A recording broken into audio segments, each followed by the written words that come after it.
إنا أنزلناه قرآنا عربيا لعلكم تعقلون. بسم الله والصلاة والسلام على رسول الله وعلى آله وصحبه ومواله ولا حول ولا قوة إلا بالله وبعdu.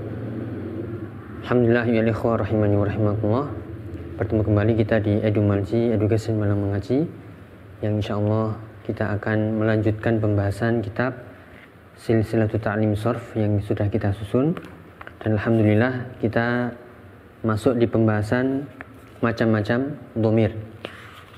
Setelah kita bahas macam-macam dhamir, baik dhamir yang raf'in, yang dia marfu' dan dia bisa tersambung dengan macam-macam fi'il, baik fi'il madhi, fi'il mudhari', fi'il amr, dan juga fi'il nahi.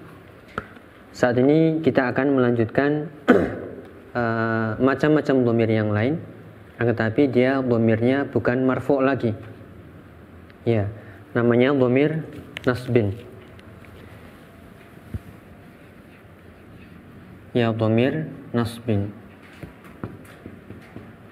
Apa itu dhamir nasbin? Dhamir kata ganti.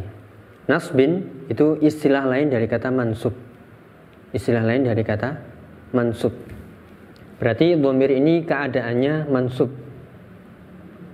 Dan yang perlu kita ingat sedikit bagi yang baru memulai belajar bahasa Arab, kata-kata mansub itu identik dengan objek. Misalnya akaltu atau qara'tu kitaban. Mana yang mansub? Yang mansub adalah kitaban. Tandanya adalah fathah. Kitaban. Berarti dia mansub. Akan tapi yang kita bahas di sini dhamir mansub. Seperti apa? Ya, itulah yang jadi pembahasan. Yaitu dhamir nasbin munfasil.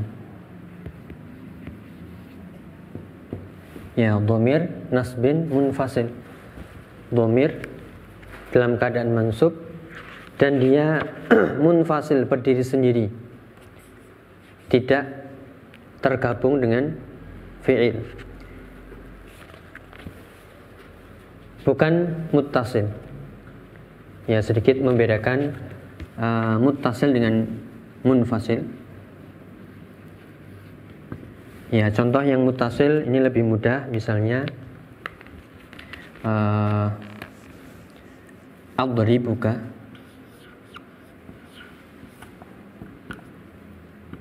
Ya, adribuka.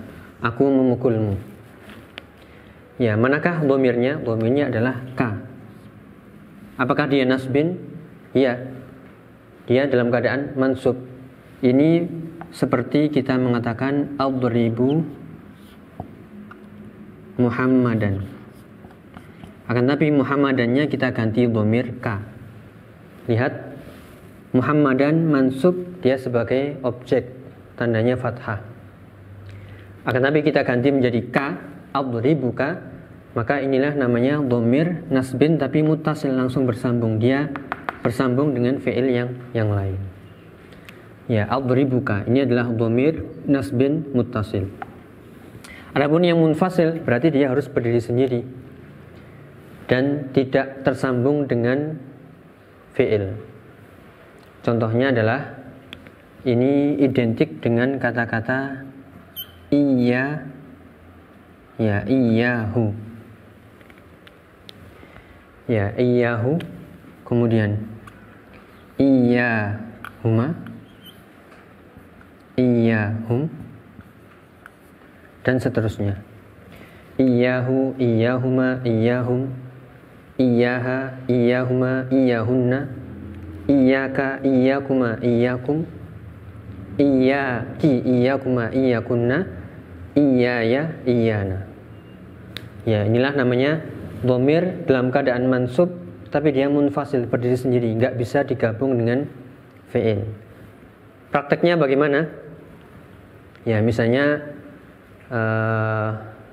contoh yang paling mudah adalah kita ingin mengungkapkan rasa cinta kita kepada bagi yang punya istri, tentunya seorang suami ke istrinya, misalnya mengatakan iya uhibbu. Ya, iyyaki uhibbu. Ya, kenapa kita contohkan seperti ini? Ini biar mudah. Kita ulangi lagi. Dari mana kata iyyaki? Iyyaki ini adalah dhamir dalam keadaan mansub, tapi dia munfasil, berdiri sendiri, terpisah, tidak boleh nyambung ke fi'il. Ya, kenapa kita memiliki? Tergantung lawan bicara kita. Kalau lawan bicara kita orang ketiga, maka bisa hu, bisa huma, bisa hum. Kalau orang yang kita ajak bicara langsung, ya bisa ka, bisa kuma, kum, atau ki, kuma, kunna. Kita ambil contoh yang paling mudah. Iyyaki uhibbu. Ini artinya adalah hanya kamu, ya yang aku cinta.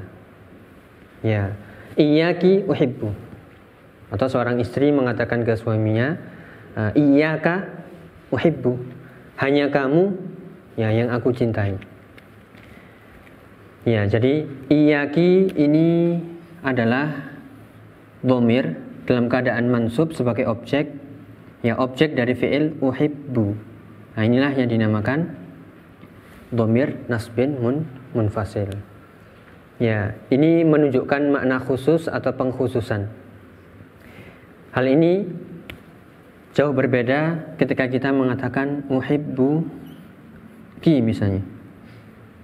Ya, uhibbu ki. Ya, uhibbu ki.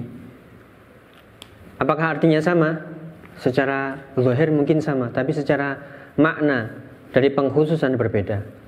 Ini artinya adalah hanya kamu yang aku cinta. Kalau ini aku mencintaimu. Ki. Lihat perbedaannya antara munfasil dengan muttasil. Uhibbuki ini dhamir nasbin muttasil. Dia dalam keadaan mansub, tapi dia bersambung dengan fi'il secara langsung. Kalau kita ingin mengubah menjadi munfasil, maka tambahkan kata iya. Dan letaknya harus di depan. Iyyaki uhibbu, hanya kamu yang aku cinta. Maka mana ungkapan yang menunjukkan rasa cinta yang sangat kepada istri atau suami, yaitu tambahkan kata-kata iya. Ya, iyyaki uhibbu, iyyaka uhibbu. Nah, ini baru artinya adalah hanya kamu saja. Ya, berbeda dengan ini, uhibbuki, saya mencintaimu, tapi datar, belum ada makna pengkhususan. Ya, itulah ikhwah cara kita memahami dhamir nasbin munfasil atau muttasil. Dan ini sebenarnya ada di surat Al-Fatihah yang selalu kita baca. Iyyaka na'budu wa iyyaka nasta'in. Contohnya adalah iyyaka na'budu. Lihat, ini kita kaitkan dengan pembahasan akidah. Bisa saja kita mengatakan atau di ayat dikatakan na'buduka, yaitu kami beribadah kepadamu wahai Allah, ya Allah. Tapi ini belum mengandung makna tauhid, belum makna takhsis, sehingga harus dibutuhkan pengkhususan, hanya kepada Allah saja kita beribadah. Kalau na'buduka bisa jadi beribadah kepada Allah dan juga beribadah kepada selain Allah. Tapi kalau sudah kita katakan iyyaka na'budu, berarti hanya Allah yang kita khususkan, hanya Engkau ya Allah yang kami khususkan untuk beribadah. Sehingga disinilah makna tauhid. Sehingga kalau kita memahami ini, maka kita akan semakin memahami makna tauhid dari pelajaran bahasa Arab, dari kata iyyaka na'budu wa iyyaka nasta'in. Hanya kepadamulah ya Allah kami beribadah, dan hanya kepadamulah ya Allah kami meminta pertolongan. Ya, itu adalah pendekatan makna dhamir nasbin munfasil, dhamir dalam keadaan mansub dan dia terpisah dengan tambahan iya, iyahu, iyahuma, iyahum, iyaha, iyahuma, iyahunna, iyaka, iyakuma, iyakum, iyaki, iyakuma, iyakunna, iyaya, iyana. Wallahu ta'ala alim bissawab. Semoga bermanfaat. Wassalamualaikum warahmatullahi wabarakatuh.